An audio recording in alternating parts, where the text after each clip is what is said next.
他明明是环球展演的音乐家，却因为妻子摔碎了小提琴，男人就决定自杀。可是卧轨太过于可怕，用毒又很不美观，引弹他又买不到手枪，想尽了一切了结的办法后，他换上了一件最舒服的睡衣，决定躺在床上不吃不喝，准备活活把自己饿死。妻子下班回家，发现阿里还没起床。Qu'est-ce que tu fais au lit à cette heure-ci? J'ai décidé de mourir. 法兰基不但没有安慰丈夫，反而怒斥他，要死的话就趁早点。他叮嘱完女儿写作业，转头就又出门接儿子了。然而女儿却看出了爸爸的异常，关心地询问他不舒服吗？阿里告诉女儿自己没有生病，还问起今天在学校过得怎样。丽丽是个成绩很好的孩子，可就是这样妈妈还是不满足，总拿她和第一名比较。小小的年纪就被压得喘不过气，她现在就只有一个小小的愿望。Alors maintenant je peux aller faire de la balançoire? Mais oui, vas-y. Merci papa. 女儿开心地荡着秋千，可偏偏碰上了接儿子回家的妻子。看到孩子没在做作业，她不由分说的上来就是一耳光。阿里早就厌烦妻子暴躁的性格，想着眼不见心不烦，随后便拉上了窗帘。绝食的第二天，法兰基终于意识到丈夫真的在绝食，可是她没有勇气打开房间，而是叫来了阿里的弟弟。她劝说兄长吃点东西，可阿里直接就说自己不想活了。Enfin, Nasser Ali, tu vas pas rester comme ça dans ton lit à attendre la mort. C'est ridicule. 弟弟觉得他小题大做，不就是把小提琴吗？怎么这么不负责任？他不仅儿女双全，还有个顾家的妻子，怎么会想着一心求死？听到弟弟说自己不负责，阿里的心里气不打一处来，说他要是负责就不会把妻儿丢在小镇上，一个人跟着去巴黎闹革命。Monsieur voulait changer le monde, et tant pis pour les autres. Il fallait bien que quelqu'un réagisse. Évidemment, si tout le monde était comme Mais toi... quoi, si tout le monde était comme moi? Tu crois vraiment que les choses seraient pires? 知道自己对不起家人，他没有再反驳哥哥。等两人都平静下来后，阿里嘱咐弟弟帮自己照顾好妻儿。Arrête. Ne dis pas n'importe quoi. 看着哥哥祈求的眼神，弟弟最终还是答应了这事。夜里，阿里在梦中见到了一个身影，他很久都没有这种心动的感觉了。两人度过了一个美好的梦境。绝食的第3天，阿里觉得时间太过漫长，因为他除了睡觉就只能抽烟，这样的日子过得十分艰难。作为一个艺术家，怎么能就这样离开这个世界？他联想到了苏格拉底死前给学生传授自己的思想，阿里也决定效仿前人，于是连忙呼唤孩子进来谈心。他一本正经地端坐在沙发上，说为父大限将至，虽没有财产留与二人，但是可以将我的艺术思想倾囊相授。可是小学文凭都没有的孩子，哪里听得懂这些深奥的大道理？小儿子拉着姐姐玩闹起来，老父亲瞬间露出了一副失落的表情。绝食的第4天，法兰基很是担心丈夫的情况，换做以前的吵架，她只要做了一顿美味，二人的关系便会和好如初。于是她做了丈夫最爱的梅子鸡，还特意打理了个实心的发型，想让自己看起来年轻点。其实法兰基心里是很爱丈夫的，初次的仰慕还要追溯到童年时期，对方的音乐才华在小镇颇为有名。后来他云游四海演出，而法兰基就这样对他日思夜想。等他返乡时，自己都年过30，可是那颗仰慕之心始终不曾动摇。他回来的第1天，就赶忙带着礼物前去拜访。阿里的母亲很看好这个姑娘，不仅讨人喜欢，还是个知书达理的小学老师。最重要的是，他心里一直都装着阿里。母亲指责他出去了20年，现在都41了，还没带个老婆回来，难不成你想打光棍一辈子？ Maman, tu m'écoutes pas. Je te dis que je l'aime pas. Ce n'est pas grave. D'abord tu te maries, l'amour viendra avec le temps. 看着脸上一直挂着微笑的女人，阿里虽然没有一丝感情，但他始终拗不过母亲的逼迫。没办法，二人还是携手步入了婚姻。可是强扭的瓜并不会甜，这是小孩子都懂得的道理。阿里也尝试着接受对方，但是心里始终有个跨不去的坎。即使过了10年光阴，妻子仍没有走进他的内心。慢慢的，法兰基在一次次被忽视中，只留下了对生活琐事的烦恼。阿里沉醉于音乐，忘记了去接孩子放学，这也成为了压垮妻子的最后一根稻草。Je lave, je repasse, je fais à manger. En plus, je dois travailler. Avec un ouvrier.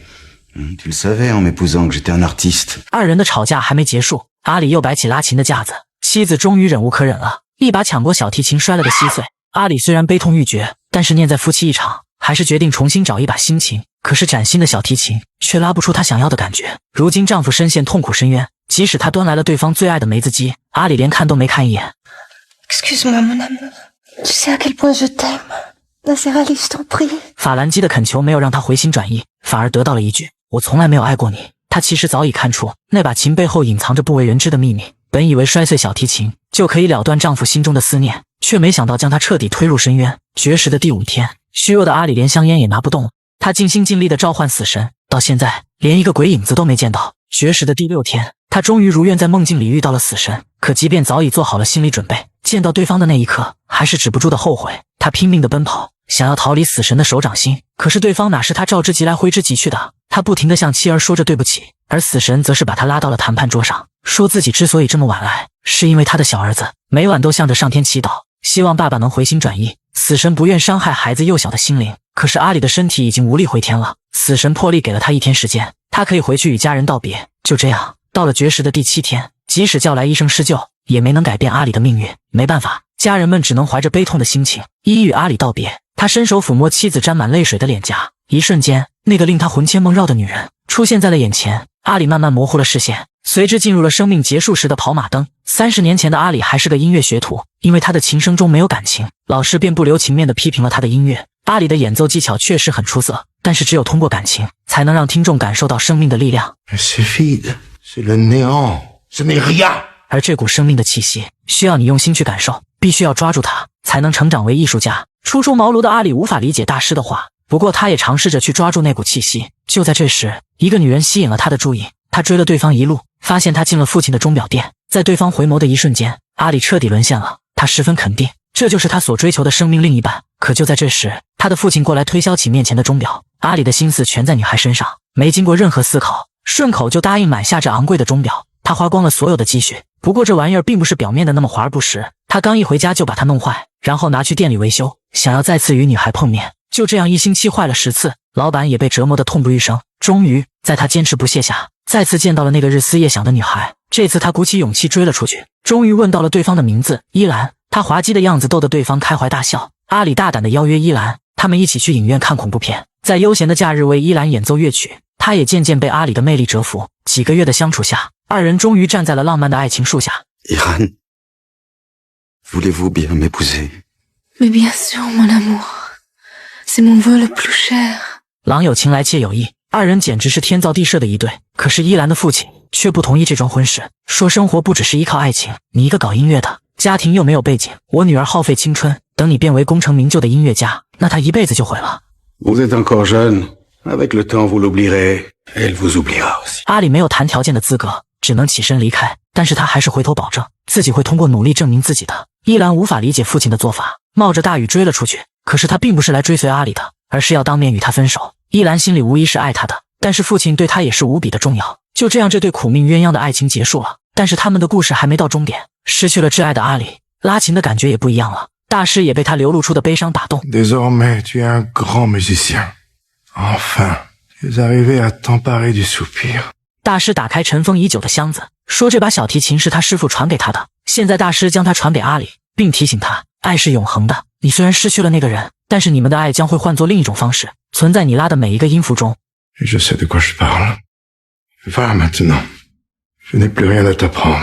从大师那离开，阿里开始了长达20年的环球旅行。他的每一个音符都在讲述着他与依兰的故事，感动了一个又一个听众。与此同时，在父亲的逼迫下，依兰也嫁给了一个不爱的人。他站在地球的另一边发着呆，依兰在家辅导孩子做作业。他靠着自己的努力，一步一步踏上更大的舞台。依兰也守在收音机前，默默倾听着他的音乐。忘不掉的是属于他们的遗憾。阿里走遍世界，回到家乡，顺应妈妈的要求，与法兰基结为了夫妻。他也想放下那年少时的遗憾，和妻子就这样平凡的生活。可是这几十年来，依兰似乎已经活在了他的音符里。阿里被困在了过去，无法摆脱。妻子也听出他的音乐里藏着一个人的影子。为了能让丈夫心里只有自己，她狠下心摔烂了丈夫与依兰之间最后的纽带，同时也毁掉了她仅存的留念。她亲手埋葬了最爱的人，后悔自己不该这样做。可是那把琴真的是让阿里下定决心了结的原因吗？其实他并非没有代替品。阿里到处托人淘到了同款，那琴声丝毫不逊色于之前那把。阿里高兴地带着他回到小镇，竟在街上碰见了一个熟悉的面孔。尽管二人脸上都布满了岁月的痕迹，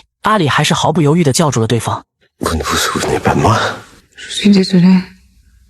À vrai dire, pas du tout. 阿里的自杀并不是因为小提琴，而是亲眼见到依兰忘记了自己。那一刻，他的心如同家里的那把小提琴，再也不可能恢复如初。绝食的第8天，阿里终于完成了自己的计划，尘归尘，土归土。爱他的人全都为他送上最后一程，而在不远处，那个他爱的人也在默默地注视着他。不知道成为一缕灵魂的阿里还能不能穿梭时空，回到二人相遇的街巷。在他当时看不到的拐角后，依兰终于掩饰不住了，豆大的泪水颗颗划过脸颊。作为他最爱的男人，他怎么可能忘记？只是几十年的生活早已磨灭了重逢的勇气。